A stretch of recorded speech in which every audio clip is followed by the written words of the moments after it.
সবাইকে আমন্ত্রণ আন্তর্জাতিক সংবাদে শুরুতেই জানিয়ে দিব হাতে থাকা সংবাদ শিরোনাম। অন্তর্বর্তী সরকারের উপদেষ্টাদের দপ্তর বন্টন। এরপর জানাবো অন্তর্বর্তী সরকারকে স্বাগত জানিয়েছে চীন। আরও জানিয়ে দিব 2 মাসের মধ্যেই ভেঙে পড়বে সরকার, মন্তব্য ইমরান খানের। এরপর জানাবো গাজায় নিহত হলো আরও 22 ফিলিস্তিনি। আর সর্বশেষে জানিয়ে দেব 15 আগস্ট ইসরায়েল ও হামাসকে আলোচনায় বসানোর তাগিদ 3 দেশের। এতক্ষণ জানাচ্ছিলাম সংবাদ শিরোনাম, এবার থাকবে বিস্তারিত। অন্তর্বর্তী সরকারের উপদেষ্টাদের দপ্তর বন্টন হয়েছে আজ। অন্তর্বর্তীকালীন সরকারের প্রধান উপদেষ্টা ডক্টর মোহাম্মদ ইউনূস বিভিন্ন মন্ত্রণালয় বিভাগের দায়িত্ব বন্টন করেছেন। শুক্রবার 9 আগস্ট মন্ত্রিপরিষদ বিভাগের এক প্রজ্ঞাপনে এই সংক্রান্ত তথ্য জানানো হয়। নোবেল বিজয়ী অর্থনীতিবিদ ডক্টর মোহাম্মদ ইউনূসের নেতৃত্বে গতকাল বৃহস্পতিবার রাতে অন্তর্বর্তীকালীন সরকার গঠিত হয়। গতকাল রাতে বঙ্গভবনে 17 সদস্যের অন্তর্বর্তী সরকারের 14 জন শপথ নেন। আজ বিভিন্ন মন্ত্রণালয় বিভাগের দায়িত্বও বন্টন করা হয়। ডক্টর মোহাম্মদ ইউনূস 27টি মন্ত্রণালয়ের দায়িত্ব পেয়েছেন।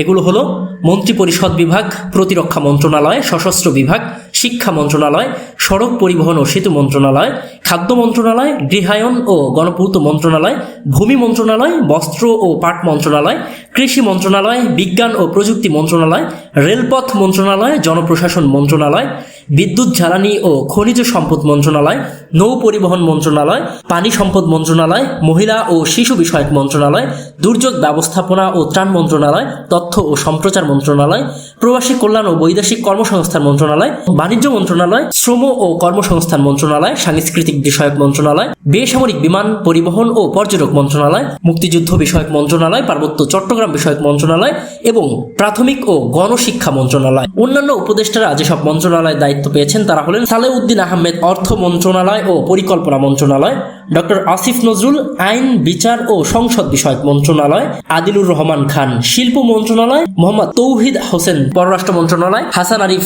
স্থানীয় সরকার, পল্লী উন্নয়ন ও সমবায় মন্ত্রণালয়, সৈয়দা রিজওয়ানা হাসান পরিবেশ, বন ও জলবায়ু মন্ত্রণালয়, শারমিন এস মুর্শিদা সমাজ কল্যাণ মন্ত্রণালয়, ব্রিগেডিয়ার জেনারেল অবসরপ্রাপ্ত ডক্টর এম সাখাওয়াত হোসেন স্বরাষ্ট্র মন্ত্রণালয়, ডক্টর আ.ফ.ম. খালিদ হোসেন ধর্ম বিষয়ক মন্ত্রণালয়, ফরিদা আক্তার মৎস্য ও প্রাণী সম্পদ মন্ত্রণালয়, নূরজাহান বেগম স্বাস্থ্য ও পরিবার কল্যাণ মন্ত্রণালয়, মোহাম্মদ নাহিদ ইসলাম ডাক, টেলিযোগাযোগ ও তথ্য প্রযুক্তি মন্ত্রণালয়, আসিফ মাহমুদ সজীব ভুঁইয়া যুব ও ক্রীড়া মন্ত্রণালয়ের দায়িত্ব পেয়েছেন। এদিকে অন্তর্বর্তী সরকারকে স্বাগত জানিয়েছে চীন। চীনের পররাষ্ট্র মন্ত্রণালয়ের একজন মুখপাত্র এক সাক্ষাৎকারে এই তথ্য জানান। মুখপাত্রের কাছে প্রশ্ন করা হয়, জানা গেছে যে বাংলাদেশের জন্য একটি অন্তর্বর্তী সরকার 8 আগস্ট শপথ নিয়েছে, যেখানে নোবেলের শান্তি পুরস্কার বিজয়ী মোহাম্মদ ইউনূস প্রধান উপদেষ্টা হিসেবে দায়িত্ব নিয়েছেন। এই ব্যাপারে চীনের মন্তব্য কি? উত্তরে চীনের পররাষ্ট্র মন্ত্রণালয়ের ওই মুখপাত্র বলেন, বাংলাদেশ একটি অন্তর্বর্তী সরকার গঠন করেছে, আমরা তাকে স্বাগত জানাই। চীন কঠোরভাবে অন্য দেশের অভ্যন্তরীণ বিষয়ে হস্তক্ষেপ না করার নীতি অনুসরণ করে। আমরা বাংলাদেশের স্বাধীনতা, সার্বভৌমত্ব ও আঞ্চলিক অখণ্ডতা এবং বাংলাদেশি জনগণের স্বাধীনভাবে নির্বাচিত উন্নয়নের পথকে সম্মান করি। আমরা বাংলাদেশের সব মানুষের সঙ্গে আমাদের ভালো প্রতিবেশী এবং বন্ধুদের নীতিতে অটল আছি। তিনি আরো বলেন, চীন ও বাংলাদেশের মধ্যে বন্ধুত্ব দীর্ঘ ও গভীর।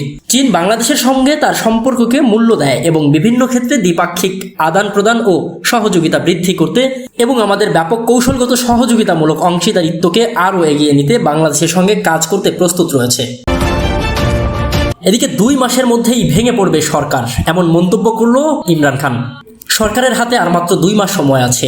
জেলখানায় বসেই এমন ভবিষ্যৎবাণী করেছে পাকিস্তানের সাবেক প্রধানমন্ত্রী ও তেহরিক-ই-ইনসাফ পিটিআই এর প্রতিষ্ঠাতা ইমরান খান। কারাগারে সাংবাদিকদের সঙ্গে আলাপকালে বর্তমান সরকারের শাসন আমলের সময় আর মাত্র 2 মাস আসে বলেও উল্লেখ করেন তিনি। এ সময় তিনি বলেন, আমি জেল থেকেই ভবিষ্যৎবাণী করছি।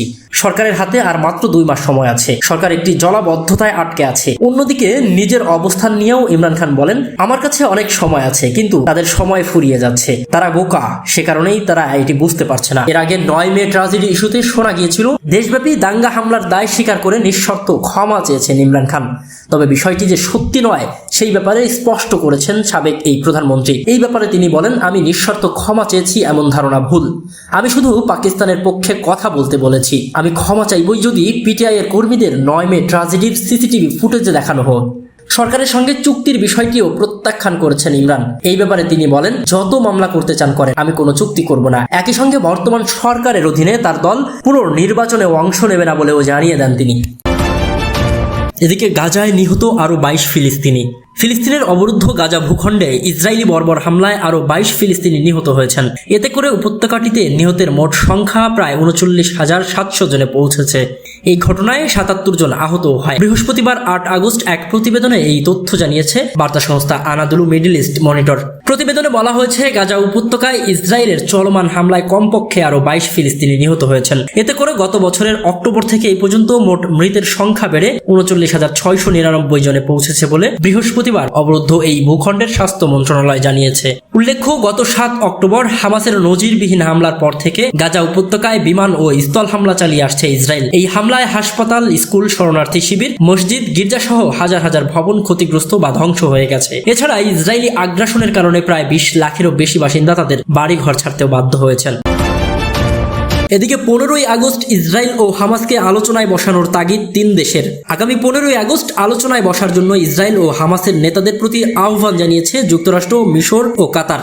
গাজা উপত্যকায় যুদ্ধবিরতি ও জিম্মি মুক্তির চুক্তি চূড়ান্ত করতে এক যৌথ বিবৃতিতে এই আহ্বান জানানো হয়। ইসরায়েল ও হামাসের মধ্যে চুক্তির জন্য মধ্যস্থতার চেষ্টা করছে যুক্তরাষ্ট্র, মিশর ও কাতার। বিবৃতিতে তারা বলেছে, দোহা কিংবা কায়রোতে এই আলোচনা হতে পারে। বিবৃতিতে আরো বলা হয়, চুক্তির একটি রূপরেখা এখন আলোচনার টেবিলে আছে। এখন এর বাস্তবায়ন সংক্রান্ত বিষয়গুলো বিস্তারিত নির্ধারণ করা বাকি আছে। নষ্ট করার মতো সময় নেই। দেরির বিষয়ে কোনো দলের পক্ষ থেকে অজুহাত দেওয়ার সুযোগ নেই। ইসরায়েলের প্রধানমন্ত্রী বেনিয়ামিন নেতানিয়াহু বলেছেন, ইসরায়েলি আলোচনাকারীরা সেখানে থাকবেন। তাদের লক্ষ্য হলো চুক্তির বিস্তারিত রূপরেখা চূড়ান্ত করা এবং বাস্তবায়ন করা। ফিলিস্তিনি স্বাধীনতাকামী সংগঠন হামাস তাৎক্ষণিক কোনো প্রতিক্রিয়া জানায়নি। 3 দেশের পক্ষ থেকে এমন সময় বিবৃতিটা দেওয়া হলো যখন কিনা হামাস ও হিজবুল্লাহর জ্যেষ্ঠ নেতাদের হত্যাকে কেন্দ্র করে ইরান প্রতিশোধ নিতে হামলা চালাবে এবং অঞ্চলে বড় ধরনের সংঘাত ছড়িয়ে পড়বে বলে আশঙ্কা করা হচ্ছিল।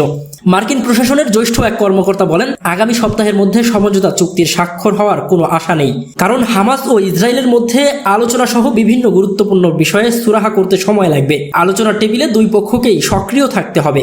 ওই মার্কিন কর্মকর্তা বলেন, ইরানকে উদ্দেশ্য করে এই বার্তা দেওয়া হয়নি, তবে যে কোনো ধরনের উত্তেজনা ইসরায়েল ও হামাসের মধ্যে চুক্তি হওয়ার আশাকে ঝুঁকিতে ফেলবে।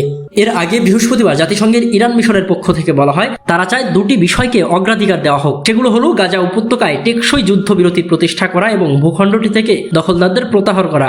এছাড়া গত 31শে জুলাই হামাস নেতা ইসমাইল হানিয়া হত্যায় জড়িত ব্যক্তিদের সাজাও নিশ্চিত করতে চায় ইরান।